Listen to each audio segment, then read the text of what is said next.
Halo sobat, assalamualaikum warahmatullahi wabarakatuh. Kembali lagi di vlog saya, Siga Agustian Vlog. Nah, kali ini saya ada di Provinsi Kalimantan Barat, tepatnya ada di Pontianak. Kegiatan saya kali ini, yang pertama, kita akan melihat bagaimana cara untuk membudidayakan ikan nila dengan menggunakan metode keramba apung.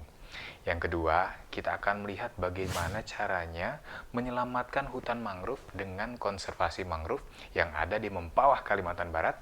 Dan yang ketiga, kita akan melihat bagaimana cara untuk membuat gula kelapa atau biasa yang kita kenal dengan gula merah. Nah, bagi kalian yang sudah mengikuti vlog saya sebelumnya, pasti kalian ingat ada nama PT Askrindo di sana. Sebenarnya siapa Askrindo dan apa produknya? Berikut company profile-nya. Kami adalah Askrindo Insurance, memberikan jaminan bagi Anda, para pengusaha kecil dan menengah, sejak awal usaha hingga pengembangannya, dari risiko yang akan terjadi pada setiap langkah usaha yang Anda lakukan. Melalui layanan Surety Sheet, kami juga memberikan perlindungan melalui asuransi umum yang kami sediakan untuk melindungi Anda dan usaha Anda. Askrindo Insurance melayani lebih baik menjangkau penjuru negeri. Nah, sudah kenal kan siapa PT Askrindo? Nah, bagi kalian yang penasaran dengan kegiatan saya kali ini, jangan lupa like, komen, dan subscribe. Terima kasih.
Ya, selamat sore. Assalamualaikum warahmatullahi wabarakatuh.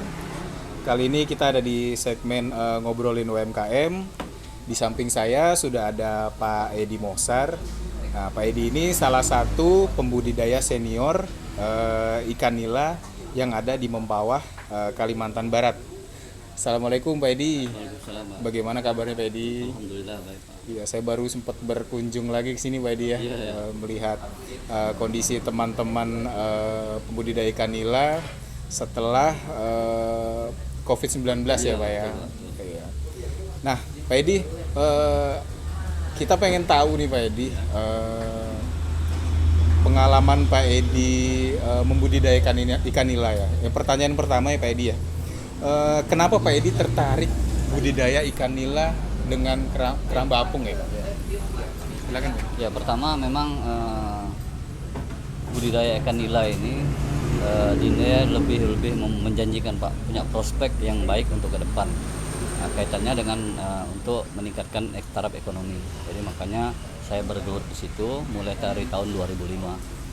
Nah, dulu awal-awal memang agak sepi, cuma setelah kita sosialisasikan bagaimana kegiatan budidaya ikan di KJA, akhirnya mulai 2011 Mempawah ini booming, Mbak, dengan keramba jaring apung. Nah, itulah motivasi kami kawan-kawan di sini terutama saya untuk meneruskan kegiatan ini hingga sekarang Pak. Nah, sekarang nih berapa keramba yang dimiliki Pak Edi, Pak? Kalau saya sendiri kalau hitungan petakan kecil itu 32 Pak. 32 ya, Ya, Pak ya. ukuran 2 kali 3,5. Ukuran 2x3. Oh, oke. Itu semua ini Pak ya, produktif ya Pak? Iya, Pak. Produksi ya, ada Alhamdulillah, ikannya. ada ikannya.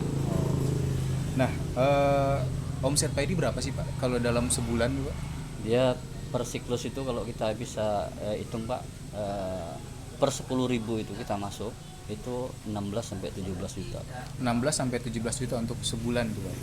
per siklus. Per siklus ya, Pak ya? Per siklus per 10.000 ekor. Per 10.000 ekor. Ya, itu 16 sampai 17 juta. Jadi untuk mensiasati supaya kita ada penghasilan per bulan, kita tiap 10.000 itu beda-bedakan waktu. Jadi setiap bulan kita tetap panen, Pak. Untuk satu siklus berapa Pak untuk budidaya ikan nila? Berapa lama Pak? Satu siklus itu 5 bulan minimal, Pak. 5 sampai 6 bulan. 5 sampai 6 bulan. Ya. Itu ukuran ikan berapa Pak? 4 sampai 6 on, Pak. 4 sampai 6 on. Iya. Oh, oke. Nah, kalau untuk penjualan selama ini kemana aja Pak? Penjualan kita awalnya memang di seputaran Mempawah, tapi sekarang sudah ke Balai Karangan, Ngabang, Sekadau, Sintang, Wilayah Kalimantan Barat semua. wilayah Kalimantan Barat semua. Kalau kan sini dekat dengan Malaysia tuh Pak ya. Ada nggak sih Pak jual ke sana juga Pak? Artinya kan produk-produk di sini nih ikan yang ada di sini nih bisa sampai ekspor juga gitu keluar Pak. Kemarin ada permintaan Pak, cuma kita karena ada perjanjian, ada MOU, kalau kita tidak memenuhi apa yang sesuai dengan perjanjian kita kena penalti. Jadi kita tidak berani ambil resiko itu Pak. Oh. Tapi khusus untuk ikan nila kemarin. Khusus ikan nila. Nah, kalau ikan paten, ikan lele malah Malaysia ada masuk ke Indonesia. Nah, cuma di stop oleh petugas perikanan. Kalau enggak kacau malah. Oh, nanti kita. Tapi tapi- kalau untuk ikan nilam kemarin sebenarnya ada permintaan, cuma kita belum berani. Gitu. Tapi sebenarnya potensi untuk jual ikan keluar Ada. ini ada ya, Iya, keluar Kalimantan ada. Barat ya Keluar Pak ya. Kalimantan Potensi Barat. bagus ya Pak ya. Tapi kalau di Jawa enggak bisa Pak, kalah harga kita. kalah harga ya Pak. Ya di sana kisaran 15-an ribu, kalau di sini 20-an ribu. Gitu. Oke. Nah, kalau selama usaha Pak Edi ya, ada kendala apa aja sih Pak Edi? Kendala yang utama karena ini perairan umum, kondisi perairan Pak. Nah, jadi makanya kita sering berharap kepada pemerintah untuk bersama-sama dengan masyarakat untuk menjaga lingkungan. Nah, kalau ada Pak kegiatan-kegiatan penambangan, paling tidak yang diutamakan itu lingkungan. Nah, karena lingkungan air di Keramba ini sering berubah-ubah Pak. Kadang pagi beda, siang sudah beda. Iya. Itu berpengaruh pada ikan. Nah, tapi alhamdulillah kalau untuk Sungai Mempawah masih diambang normal lah. Karena ini keramba apung ya Pak ya. Ya, Keramba apung di perairan umum. Kalau beda dengan di kolam kan Pak, itu bisa kita jaga kualitas airnya. Iya. Tapi kualitas ikan juga sebenarnya lebih beda ya Pak ya kalau kualitas ikan ya antara keramba apung sama memang yang di kolam ya Pak. Kolam ya. Nah, dari segi kualitas malah kalau rasa orang lebih milih ikan di keramba jaring apung. Kalau kolam biar bagaimana ada rasa lumpur, bau lumpur gitu. Nah, tapi kalau di keramba jaring apung tidak. Tinggal mungkin kalau didalami lagi mungkin residu yang. Iya. Tapi kalau untuk Sungai Mempawah karena cemaran pabrik juga kurang atau tidak ada, limbah-limbah rumah sakit juga kurang gitu kan Pak. Jadi masih bisa dikategorikan aman untuk dikonsumsi Pak. Lagi pula kita memang menerapkan itu cara budidaya ikan yang baik. Jadi semua yang kita pakai itu ada cap KKP. Baik itu prebiotik maupun pakan. Jadi kalau produknya udah tersertifikasi gitu. Iya. Karena kita setiap itu ada pada penyegaran CBIB-nya Pak. Iya. Nah, terakhir nih Pak Edi ya. Ya Pak. Kira-kira apa nih Pak ke depan harapan untuk pembudidaya ikan nila yang ada di Mempawah ini Pak? Harapan kita itu tadi Pak, pertama lingkungan Pak. Bagaimana menjaga lingkungan antara pemerintah dan masyarakat, otomatis juga pembudidaya.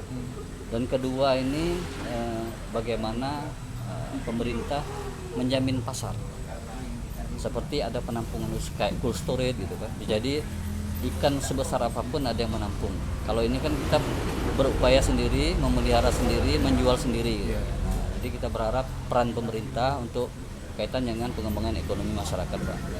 Nah, yang ketiga itu pakan, karena kita pakan memang pakan ini selalu naik, Pak. Sementara harga ikan selalu turun atau kadang-kadang tetap, tapi harga pakan naik. Jadi bagaimana solusi dari pemerintah atau dari pihak-pihak manapun yang berkaitan dengan ini agar pakan ini bisa sedikit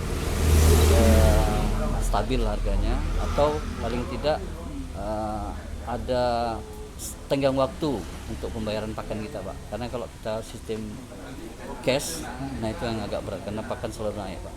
Kadang 1 bulan sampai 2 kali naik. Sementara ikan kadang 1 bulan itu tidak naik-naik, malah 6 bulan tidak naik, tapi dalam 2 bulan kadang 2 kali turun harga ikan naik. Itu kendalanya, Pak. 3 itulah kendala utama. Jadi memang yang utama itu memang pakan ya, Pak. Ya, pakan. Kalau pakan bisa lebih bersahabat, ya insya Allah kondisi usaha bisa lebih baik lagi, Ya, Pak, ya. baik. Oke, kalau untuk ya, terima kasih Pak Edi Mosar untuk waktunya. Semoga usahanya selalu lancar, semakin berkembang, dan teman-teman di sini juga bisa lebih meningkat lagi. Ya, amin. Sama-sama, Pak. Ya. Makasih. Terima kasih Pak Edi. Terus dukung UMKM dalam negeri. Assalamualaikum warahmatullahi wabarakatuh.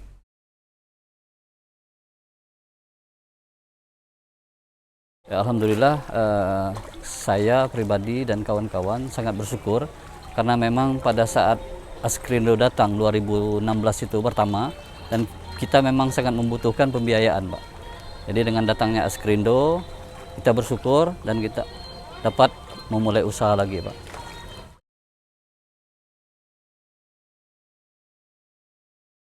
Ya, pertama yang tetap kita harapkan itu pembiayaan, Pak. Pembiayaan. Kedua, mungkin ada bentuk-bentuk pelatihan dalam hal pengolahan-pengolahan untuk produksi ikan yang kita budidayakan, Pak. Jadi kita tidak tergantung pada pemasaran ikan segar, tapi juga ada pengolahan, Pak. Itu yang kita harapkan, Pak.